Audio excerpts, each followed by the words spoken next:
Et ça peut m'avoir parce que, et mon ami pour les que Chilombo, c'est que dit, égal Joseph Kabila, égal Paul Kagame, égal Museveni. Batumine Iwana, Bazali, Bato, ya mama moko, tata moko, ya famille moko, makanisi moko.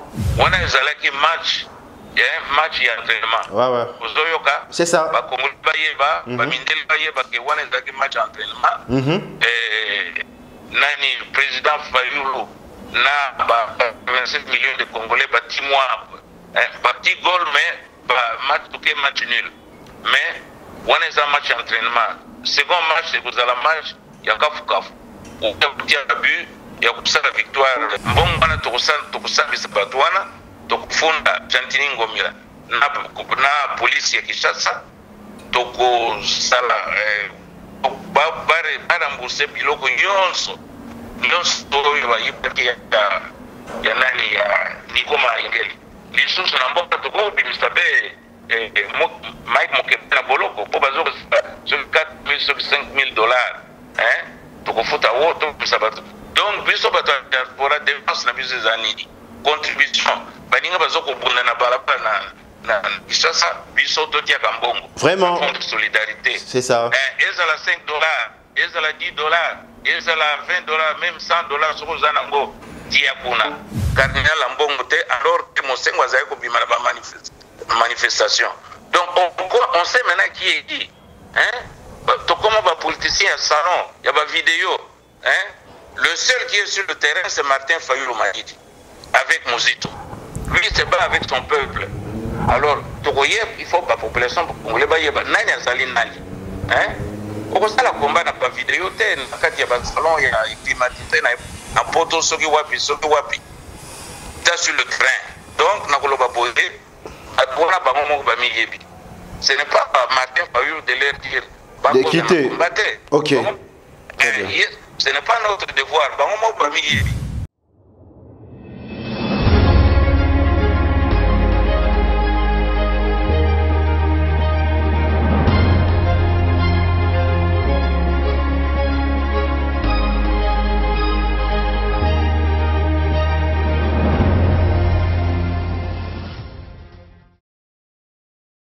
Très heureux de vous retrouver encore une fois sur ces vecteurs communicationnels. Je cite www.puisclair TV, tous les milliers internautes et fans de votre humble serviteur que je suis, Mike Ndengue, votre journaliste engagé et résistant. Sincèrement, je vous dis bonjour et bienvenue à ce énième numéro de votre magazine d'actualité, l'ère de vérité, où nous décortiquons, où nous développons les différents sujets d'actualité. Aujourd'hui, nous revenons pour parler concernant ce qui vient justement de se passer dans Tchango, concernant la marche pacifique au Wapilamuka initiative ensemble avec les deux leaders, qu'on se le dise, parce que Bissot Zalara, espace et vérité, te bon maraté, pratiquement la Mouka, ils en ont les lots, ils ont Martin Fayulu, il y a Dof Mouzitou, tout le monde qui est absence, encore une fois, il y a Moïse Katumbi, il y a Batnaye, absence, il y a Bemba, au F Bazaï, tout le monde qui va quitter. Donc c'est comme ça, on déduit justement cet aspect pour dire que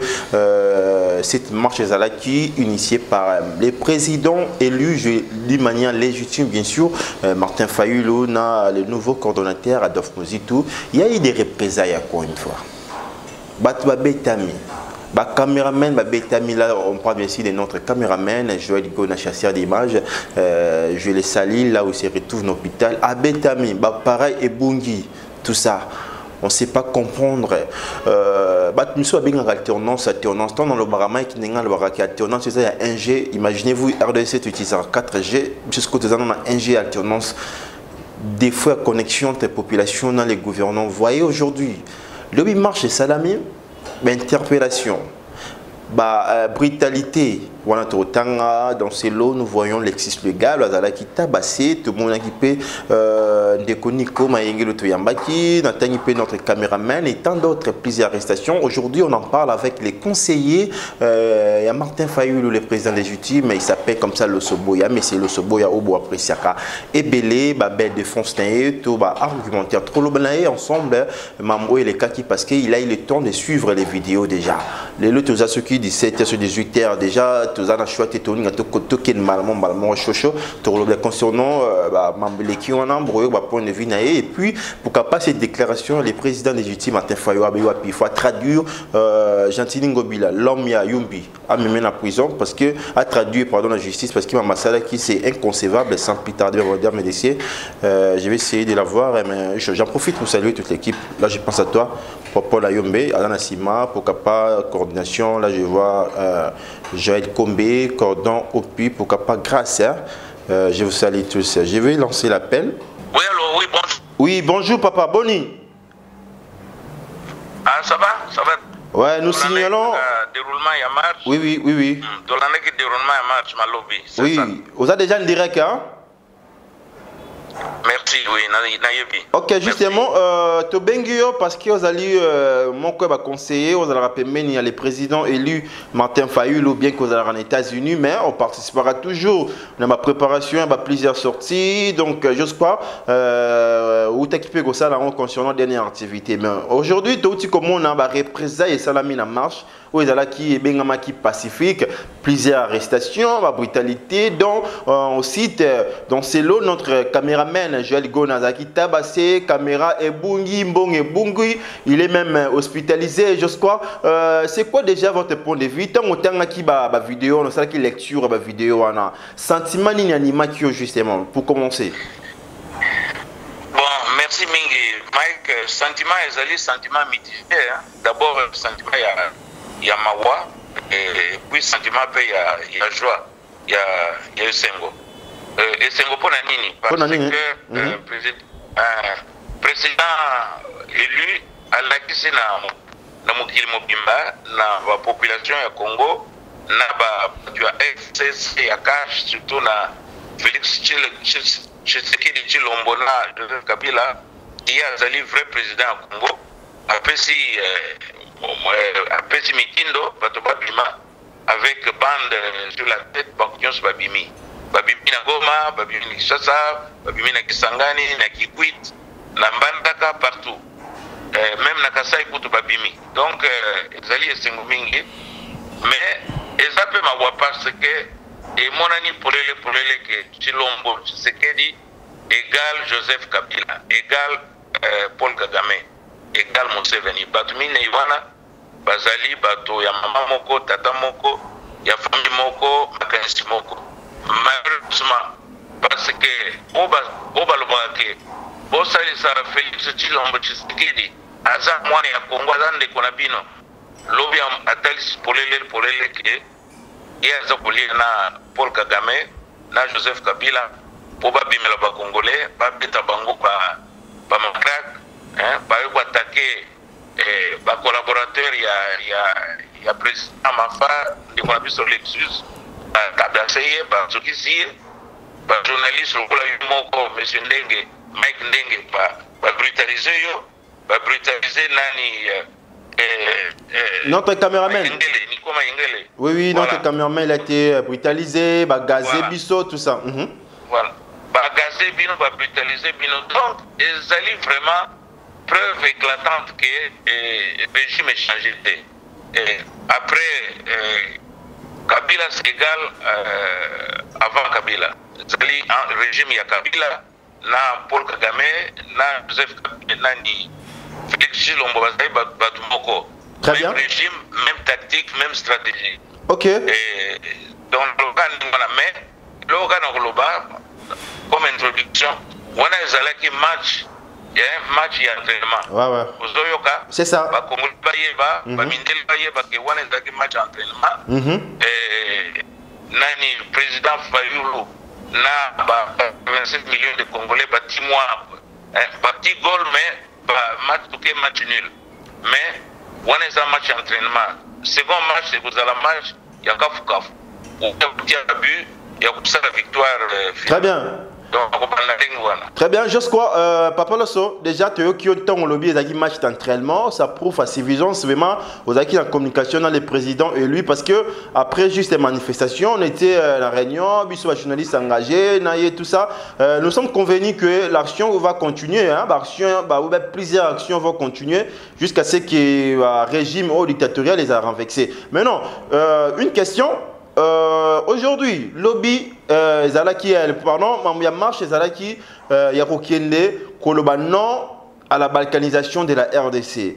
Comment on a fait Tshisekedi na Mouningane Kabila, batini ba policier, ba réprimer, ba beta batou. C'est quoi les messages que nous pouvons justement capter? Que Bazak a travaillé pour justement cette balkanisation, parce que c'était question il y a non à cette balkanisation. Je ne sais pas votre point de vue quand c'est. Marche wana monsieur Ndenge marche wana ezalaki marche indignation lokola tata mokonzi apesaki yango ko Martin Fayulu alobi ezali marche indignation tolati elamba ya pembe na mutu ezali signe ya deuil mpona biso bakongolais bino bamindele bayebaka te so banani messieurs les Européens, messieurs les Américains, quand un Congolais marche avec une banderole blanche sur la tête, c'est un signe de deuil. Donc la marche du 7 janvier, les Alaki marchent, il y a deuil, il y a indignation. Alors, babimis ba police, ba kobeta batuna banzete. D'ailleurs, méthode wana, ngal moni ba, moko lokula ba Rwanda moko boy lokula ba. Ceux qui ba Tanzanie, ceux qui ba nani, ba policier moko ba kobeta batuna banzete. Et là, on a en Afrique de l'Est, papa. On a en Tanzanie, na Rwanda, na Kenya, na Afrique du Sud, on va mettre la bâton à banzete. Ils ont méthode de bisoté, ils ont méthode. Je suis peut-être parce que Rwandais, Nathalie Batumsous, parce que bêta manifestant à banzete. On a recommandé on a été. Et combien de banzete c'est quoi? Policiers dans banzete. Et ça l'a gâté. Donc, ezali confirmation que tozongi na kati ya dictature ya monene benza bino bande kulanga ba taliban na batu batela banga 10e rue ko kusala makelele batu botanga te makelele kaka bomona ke lobby démonstration tozongi na dictature maman ya balkanisation question maman ya balkanisation tout ça message pèse à la qui message parmi un message clé à qui kolba non à la balkanisation non biso Bosala qui marche, papa, pour la indignation contre la menace de la balkanisation. Bosala qui marche, pour nous protester. Très bien. Très bien. Les femmes qui sont violées, mutilées, décapitées. Donc c'est là qui marche d'ensemble. Pour tout la balkanisation. Mais hélas, malheureusement, Chilombo Tshisekedi, là Joseph Kabila na Kagame, balingi Congo ekende bostote. Babimise ba policier, bayoko beta batuna banzete, loko na tumona na te, on a tumona na Afrique du Sud, na Afrique de l'Est. Alors est-ce baton bazaki ba Rwandais, bazaki ba Africain, ba Sud-Africain, bazako beta batuna Kinshasa, tumona kiango. Donc tout n'a pas si tozo zonga simba, oli tokende liposo.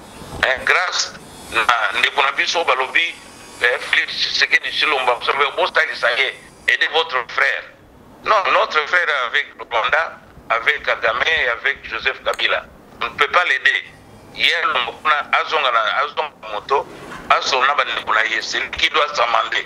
Ce n'est pas nous. Nous, on est dans le bon. Très bien.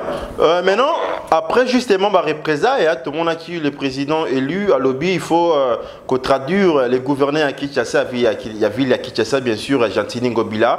Ou pas aller Moko, il y a membre, il y a FCC.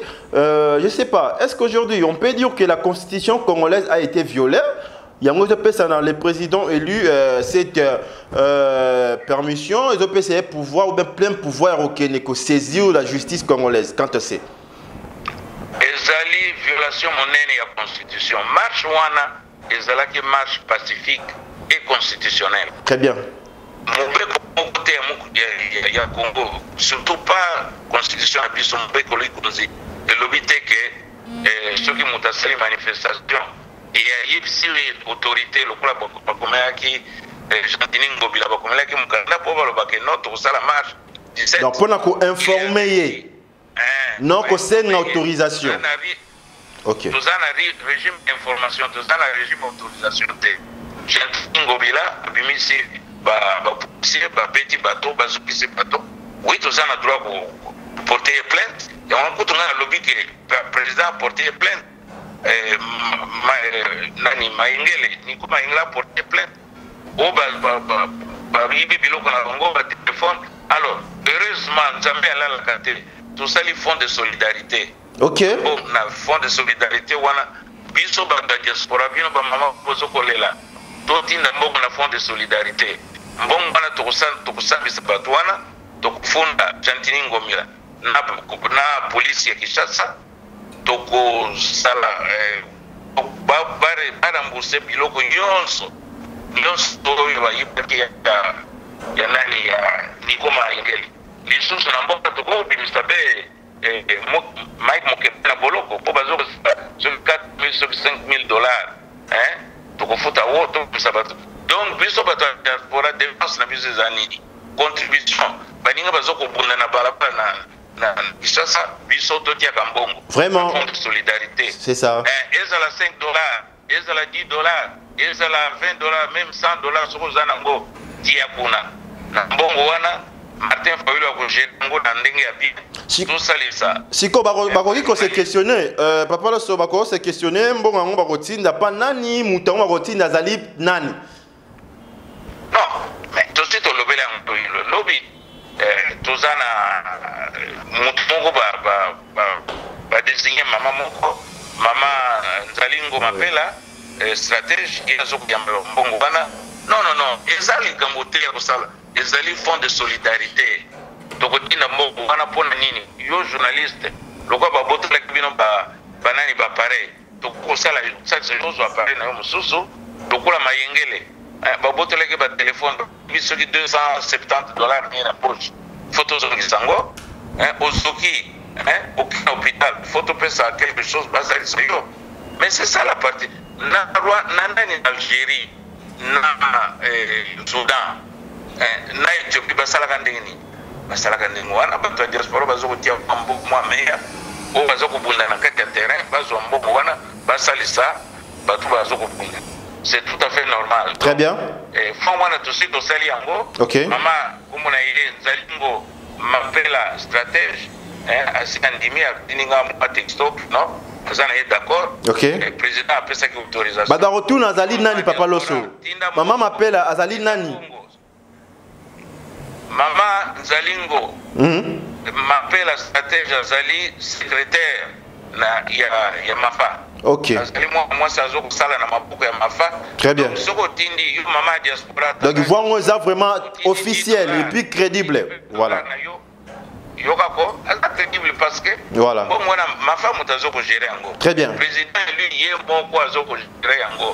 Et pour le coup to lobby to sala ba compte chaque mois ba ko ça rapport que non, toujours qui autant, tout ça les dépenses autant. Mais ngana zo ko pesa déjà par exemple. Tout ça les ça neko bayengele. O ba boti biloko na ye. Tout ça Mike Mokebai abima na boloko. Tout ça les même millions, on a mona que ba volontaire bien sûr mais bagage. Alors situation wana nyon surtout un fonds de solidarité et comme ça sabino et puis pour dire plus tout le barème de façon plus générale bon on a sali que au tumba ya boka maboko pamba au sali tumba avec quelque chose dans quelque chose wana to ça journaliste to ça avocat to ça mukeba bimana bolo to ça président a organisé ba marche wana pour tous les bandits, tous comme une carte à combat. Très bien. Très bien. Donc, solution, il y a le 30 juin et il y a le 30 décembre 2018. On en a été. Donc, on est rentré pour ce qui est besoin de Sima. Donc, on doit se battre. Ok. Voilà. Donc, il y a la première commentaire. Ok, merci. Papa Loso. Tu as aussi des thématiques. Maintenant, tu as entamé la deuxième partie. Vous avez des questions et des internautes pour quelques minutes. Internautes, tu as rendez-vous. Tu as quelques questionnaires, mais pour ces numéros, tu as 5 questions. Mike, s'il vous plaît. Je m'explique. Que tu cites complètement. Pour la marche, pourquoi vous allez marcher? suite na ezali nini na niveau ya kati to continuer ba proteste bino ba mama ya Zando ya Kinshasa ya ba wenze ko bufutaka mbogo ya mesa taxi ya mesa pona Argentine ngobila azokolia ba mbongo na bino wana bobimi abeti bino ba matraque bofuta mbilo wana te refuser de payer les taxes là la taxe ya mesa pour nini mboka koma ba full betonda ba full abo msana na ba full ya Kinshasa alongola ba full très bien et puis après on repose la taxe nani OK alors par rapport à bandeko na biso ya par rapport à bandeko na biso ya nani ya diaspora ba diaspora bazala ya ndenge na ndenge ba mususu zoko kumisa bato koma ko salela un certain monsieur ba mususu ba ko salela onga na zana journaliste neutre neutralité zalaka te na bitumba ndenge wana il faut s'engager yango nga na lobi ke no bino ba mission ya diaspora zoko sala mboka te boyoka ba mission na yete désabonnez-vous bolonga na vision bolonga botala bato bazoko bonza mboka batukola ba vision news ya Denis ya nani ya Edgar Mokonzi ya nani Papa Ino ya monsieur Claude Mutima Balianga bango nde bazoko bondela mboka pe bonsusu wana bakoma ou bien bazoko sala mutu moko boy politicien ou bien bakoma ko sala oh moi je suis un journaliste neutre mboka na yozoko pela moto yoza neutre ndeni il n'y a pas de neutralité dans la situation. OK, très bien. On va dire entre parenthèses. OK, c'est bien. Maintenant, donc, nous démarrons justement avec les questionnaires. Voilà. Oui, solo OK, je vous relance. Madame ici, je vais demander déjà la réalisation. Cordon puis deuxième partie, question, tout lancé, appel, n'a pas l'osso, aïe baba question, Matindele. Donc pour quelques minutes justement, madame ici, suivez maintenant cette deuxième partie et on se retrouve justement après. Allez, nous continuons, madame, messieurs. Je crois là, c'était la première partie ensemble avec notre invité de luxe.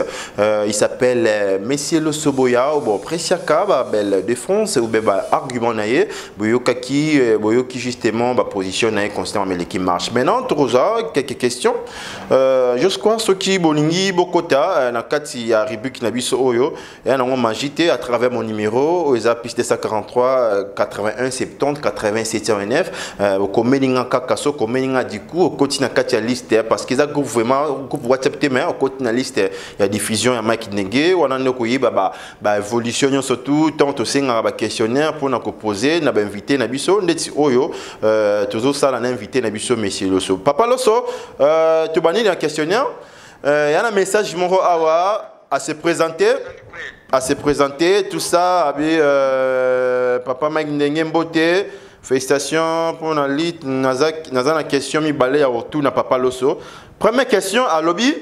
Félix Ateki Mboka.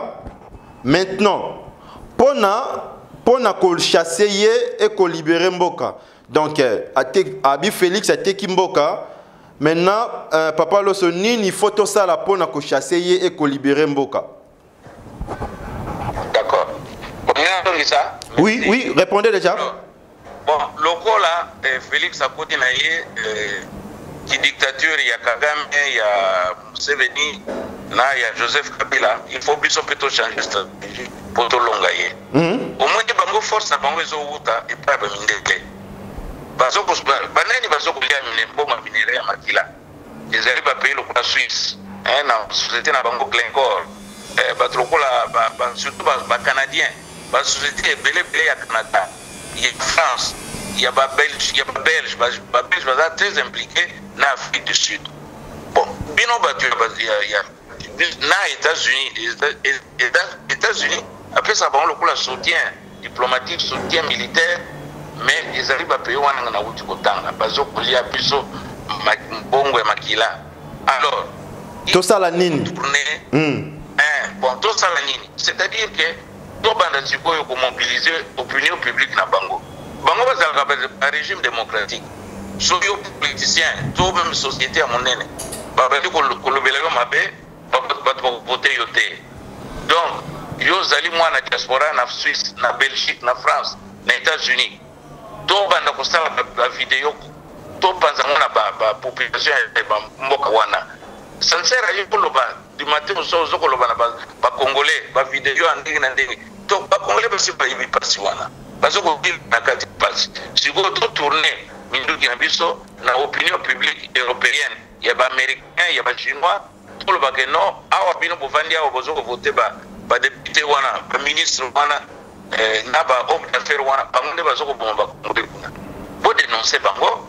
Donc ngai na lokoloba boye yo za diaspora salaka bavideo contre opinion publique ya Europe, il y a des Français, très bien, Belges, il y a des Italiens, okay, il y a des Américains, il y a Londres, non, bino bovandia wa, ba politiciens na bino union sobozo komona, bango bazoko bomba. C'est compris, ok. Faites ça. Donc comment ça la banani ba vidéo ya ndenge na ndenge entre biso, ezali masolo ya kati, non, solo na mindele, panza sango sopa, lobake non, lokola loba sali ma marche. Millions de millions de bimi. Mais dites ça à l'opinion publique française. Il y a des Belges, il y a des Américains, il y a des Anglais, il y a des Allemands, il y a des Italiens. Très bien. Que non, on frappe les Congolais là-bas. Ok. Que vous parlez avec Tshilombo Tshisekedi, avec Joseph Kabila. Très bien. Ok. Pour attaquer l'opinion publique na bango. Au comment on va politika. Pour lâcher Kagame, pour lâcher Tshilombo, pour lâcher Joseph Kabila. Une dernière question. C'est ça la nouvelle stratégie. Deuxième question. Deuxième question. À Touni Soussou, Abiboy, position ya Bemba et Moïse Katumbi est commis clair. Bazali Soussou na la Moukate. Oza conseiller ya président Mafa. Yebiseye a son courage à ça la communiquer. Alongo la bango biso diaspora toza simanael. Là je crois il y a une question teza position na yo moni en réaction. Bon d'abord au moni montre moto à cause de ça la combat de modèle mais auditeur wana za na raison parce que on voit les combattants tant ouais guerre mais tout le monde na terrain tout le monde ka Fayulu tout le monde ka Mozito tout le monde ka Biso Bemba tout le monde ka nani yo Moïse Katumbi tout le monde a Kongwara Honoré Ngwanda tout le monde a Valentin Mobake tout le monde a nani Cardinal Ambongo alors que Mosengo Azaye ko bimala ba manifestation. Donc on sait maintenant qui est qui. Tout comme va politicien salon, il y a des vidéos. Le seul qui est sur le terrain c'est Martin Fayulu Madidi avec Mozito. Lui il se bat avec son peuple. Alors, il faut que la population congolaise nani azali nani.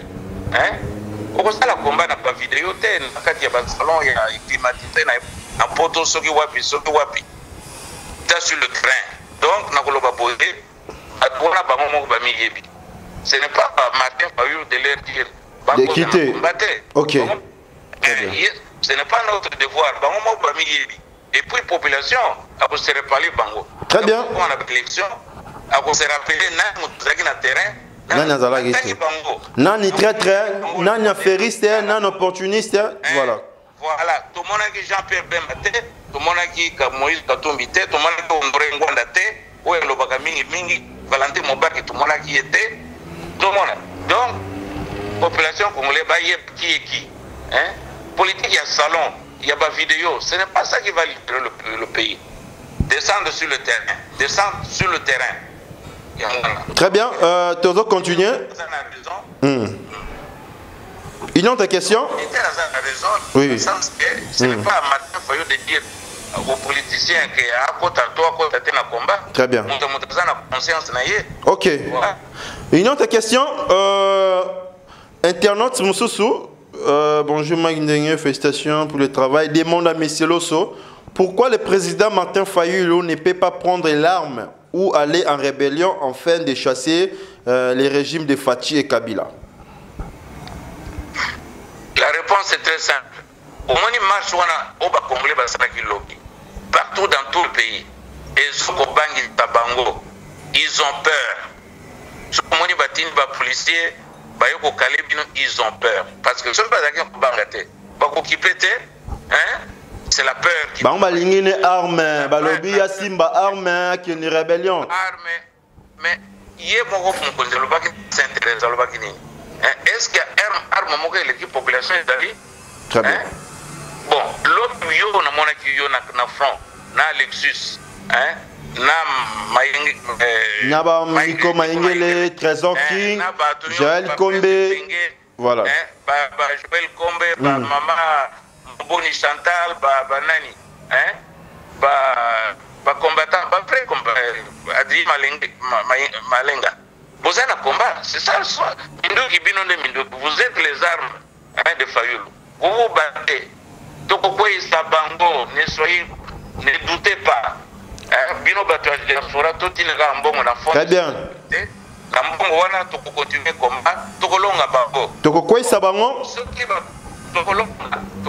Très bien. Et ça, un message vraiment très intéressant. Personnellement, ça l'est bien. Hein? On a équipe char des poules. Donc voilà, pour cela, on s'est découragé. Non, pas question. La lutte continue, tout ça. Merci beaucoup. Un point, Mike, un peu patience, tout ça, la patience manquée. En Algérie,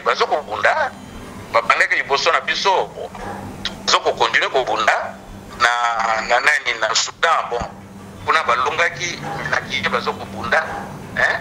Non, combat, c'est un combat de longue haleine. Hein? Ça prend du temps. Hein? Bizoko toloa kaka, tolingi kaka l'autre qui dobimi réussir. Non, c'est petit à petit. Hein? Vous arrivez à ce niveau-là. Très bien. Hein? Maleme metuzo combat. Donc, batouana bakomi kobanga, hein? Na bino bawewa na kuloba un mois sur bawewa. Bino bawewa beaucoup de sa guerre civile tena Congo. Hein? Vous allez soutenir Tshisekedi, c'est votre droit, mais pour banditer pour son renseignement, vous allez passer par policier, oh bakomi wana bamal, batiamash bakomi ici koyo. Wana beaucoup bim sa guerre civile. Hein? Na Kinshasa wana tuzali na 8 millions, tuzali 12. 8 millions bayaka bazali wana na bakinois. Bino beaucoup résister bango. Ce que tu commis guerre civile et commis un Chinois contre Mouwewa. Botika, ce n'est pas bon. Je m'excuse, hein, l'ongoli mo bozoba, mais botika danger wana. Et aussi mbate, Wewa, il y a un petit nombre de Wewa pour longa 10 millions de Congolais à Kinshasa. Parce que Kinshasa wana bozali na ba Chinois, na bayaka. Très bien. Donc attention. Bon, t'as ma combat guerre civile très. Très bien, monsieur Loso. Chilombo a continué à pouvoir naïe, Kabila, population. C'était ça déjà notre dernière question. C'était ça notre dernière question parce qu'il y a une question, mais apparemment déjà on répond dans l'angle. On est réinvité à tout qui habite. Très heureux de participer à ce débat. Bonjour et félicitations à votre duo avec M. Loso. Je m'appelle Ardim Belou, je réside à Suisse. J'ai une préoccupation pour Papa Loso, jusqu'où nous allons continuer avec beaucoup de théorisations pendant les théories. Hein, voilà, beaucoup de théorisations pendant que les gens continuent de mourir à l'Est. N'y a-t-il pas un autre schéma, seulement des marches? Juste quoi? Les gens répondent dans la langue, on a été tous en dessous, les gens peuvent spécifier la solution. Non, tous ont lango parce que c'est important. Tous ont lango. Non, c'est-à-dire que oui, tout ça, tout changer tactique n'andengini. Bango batingami. Chilombo, na Kabila, na Kagame, batingami. Ok. Alors, tout ça changer. Yo vandi na Suisse. Tout ça le changement et la stratégie. Tout banda kosolana opinion publique ya ba Suisse. Glencore azoko usala cobalt na Katanga na Kolezi aza société suisse. Tout la population suisse que batonabino bazoko bomansa ba congolais. Donc tout ciblé opinion publique suisse, française, belge, américaine, oya anglais, tout le bela bango bino nani ba dia diaspora. Très bien. Donc stratégie ngwana. On attaque l'opinion publique na bamboka na bango ya mindele. Voilà. Et merci. Puis na niveau ya kati exemple toboya kuta ngobila ya mesa aluana na bafulu avant pesa mbongo sinon ce que bino yoso boy akusala nini akulonga bino yoso akusala eloko mokote. Donc nous passons à la vitesse supérieure et puis en dernier mot biso ba diaspora nanga moko elongo totinda mbongo na fond de solidarité topesa mbongo kuna na mbongo wana ezoko mafa azoko gérer ngo président lui yemoko azoko gérer ngo na ba secrétaire na ye mbongo wana ekusunga ba journaliste lokula yo ekusunga bato bazoki ekusunga Mayengele oyo avocat ya monene wana et puis tokosunga pe Mike Mokebai tolongola ye na boloko tofuta $5,000 sur combien alongo na boloko. Merci beaucoup. Ça n'est fini. Ça n'est fini, Papa Loso. Est-ce qu'aujourd'hui, il y a ce privilège, on peut sa numéro dans le téléphone parce que des fois, il y a un numéro, il y a des bateaux qui ont préparé un master, un livre, attendez-les. Comment vous avoir justement? Oui, donc non, c'est-à-dire par rapport à contact personnel, il y a un numéro moko. Pesa publiquement, Ezali 315 00 code nayo, pesa banana code. Non, code 1, on est États-Unis. États-Unis, code ok. 1. Code 1, 315 439 77 96. Reprenez. On est aux États-Unis. Reprenez encore une fois. Bon. Donc, code 1, 315 439 77 96. Ok. Et puis, ce numéro est Italie. Ok, pesa. Code 39. Ok. Code 39 366 53 50 347. Donc on a répété pour l'Italie. Code 39 366 53 50 347. Ok, donc, merci, merci beaucoup. Ok.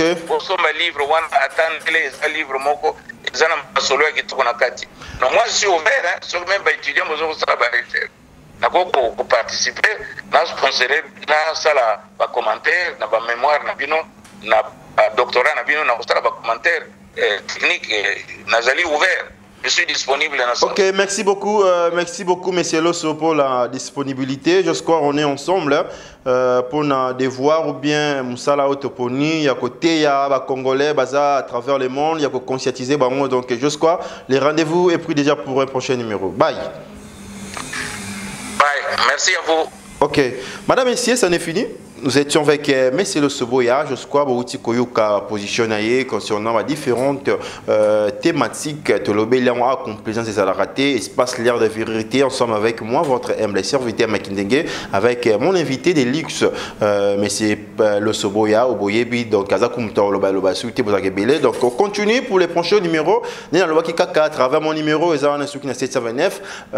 Au saluement message dans WhatsApp, au quotidien, dans le groupe de diffusion. Lorsque tu reçois le programme prochainement, tu as un message pour vous demander justement de nous envoyer des questionnaires. Donc, je crois que c'est l'essentiel de ces messages. Donc, Sili, je vous fixe déjà pour un prochain numéro ensemble, une équipe pour Puiscar TV. Donc, d'ici là, portez-vous bien. Ok, bye.